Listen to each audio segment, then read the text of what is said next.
Mahalakshmi. CH అంటే చెన్న మహాలక్ష్మి. నేను వైజాగ్ నుంచి వచ్చాను. నేను సైట్ ఇంజనీర్ డిప్లొమా చేశాను. 15 సంవత్సరాలు పూర్తి చేశాను. ఈ సమగ్ర శిక్షలో నేను పని చేసి 15 సంవత్సరాలు పూర్తి చేశాను. 100కు పైగా స్కూల్ పిల్లలు ఉండడానికి బిల్డింగ్లు కట్టాను. ఎన్నండి? 100కు పైగా భీమిలి మండలం, పద్మనాభ మండలం 100కు పైగా స్కూల్ పిల్లలు ఉండడానికి స్కూల్ బిల్డింగ్లు కట్టాను. వాళ్ళు బాత్రూమ్లు వెళ్ళడానికి, వచ్చలేయడానికి బాత్రూమ్లు కట్టాను.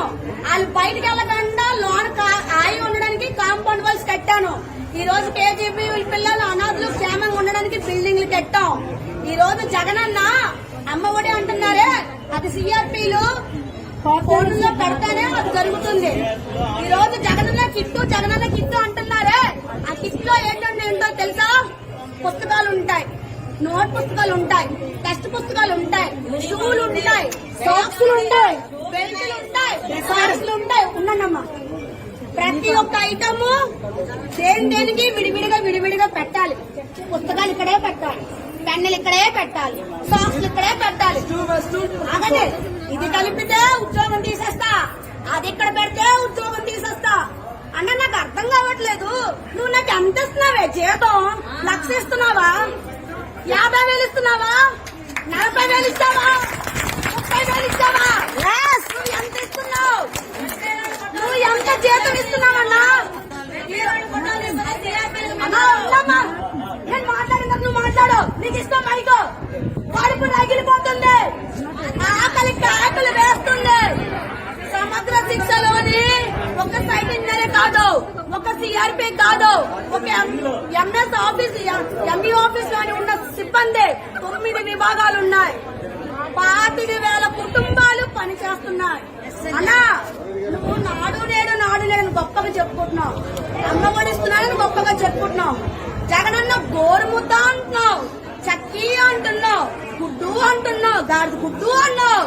ఇవన్నీ ఎవరు చేస్తున్నారు? నువ్వు లక్షల జీతాలు టీచర్లు చేస్తున్నారా? మేం చేస్తున్నావు, కాంట్రాక్ట్ ఎంప్లాయీలు చేస్తున్నావు. మా శ్రమను దోచుకుంటున్నావు. అలా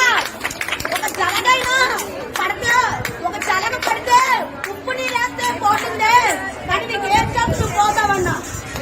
మాకెందుకు ఇంత శోభ పెట్టిస్తున్నావు? మేమేం అడిగామన్నా? 1,00,000 రూపాయలు జీతం అడిగామా అన్నా? మేము 1,00,000 జీతం అడిగామా? 50,000 ఇస్తున్నావా? 40,000 ఇస్తున్నావా? లేక 30,000 ఇస్తున్నావన్నా? ఎంత ఇస్తున్నావన్నా? అన్నా, ఉదయం వెళ్ళిపోతే రాత్రికి వస్తామన్నా. ఉదయం వెళ్ళిపోతే రాత్రికి వస్తాం. డ్యూటీకి వెళ్ళాము అంటే అమ్మవే వాట్సాప్ లో ఎక్కడున్నావు, వాట్సాప్ లో ఎక్కడున్నావు అంటాం. పెట్రోల్ కి డబ్బులు ఏమి ఇస్తున్నావన్నా? 2 మండలాలు తిరుగుతున్నాం, రోజు తిరుగుతాం. పెట్రోల్ డబ్బులు ఇస్తున్నావా? మా పిల్లలకి పోని జగనన్న అన్నావు, మా పిల్లలకి మేనమామ అన్నావు. నువ్వు అమ్మఒడి ఇచ్చావా? నాకు ఇల్లు ఇచ్చావా? రేషన్ కార్డు ఇచ్చావా? ఆరోగ్యశ్రీ ఇచ్చావా? ఏమి ఇచ్చావన్నా?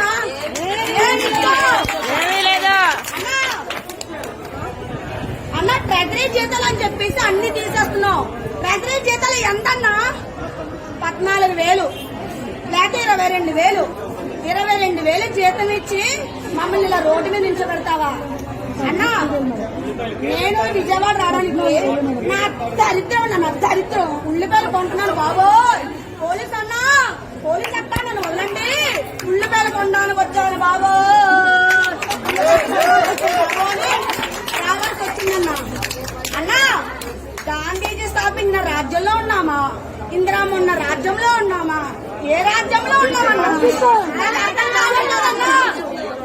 అన్నా, నాకు ఎక్కడ అర్థం కావట్లేదన్నా. కానీ ఒకటి జగనన్న, మాట ముందు అన్నా అంటున్నాను, మాట వెనక అన్నా అంటున్నాను. నేను ఎంత ఫ్యాన్ ఒకసారి ఆలోచించు. నేనే ఓటైన అంటున్నానంటే టీడీపీ వాళ్ళు ఇంకేం ఓటేస్తారన్నా? నీకు ఎవరు ఓటేస్తారన్నా? ఇంతమంది ఆటోలు ఏడుస్తున్నారే, 16 రోజుల నుంచి సమ్మె చేస్తున్నామే, జీతాలు లేవు, క్రిస్మస్ చేసుకోలేదు, న్యూ ఇయర్ చేసుకోలేదు. అక్క చెల్లెలు మేనమామ, మా పిల్లలకి మేనమామ అంటావు.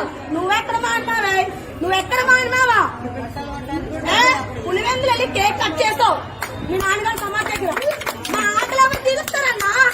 మాకు అన్నం ఎవరు పెడతారు? 4 నెలల జీతాలు లేవే. మా ఆకలికి వినిపించట్లేదా?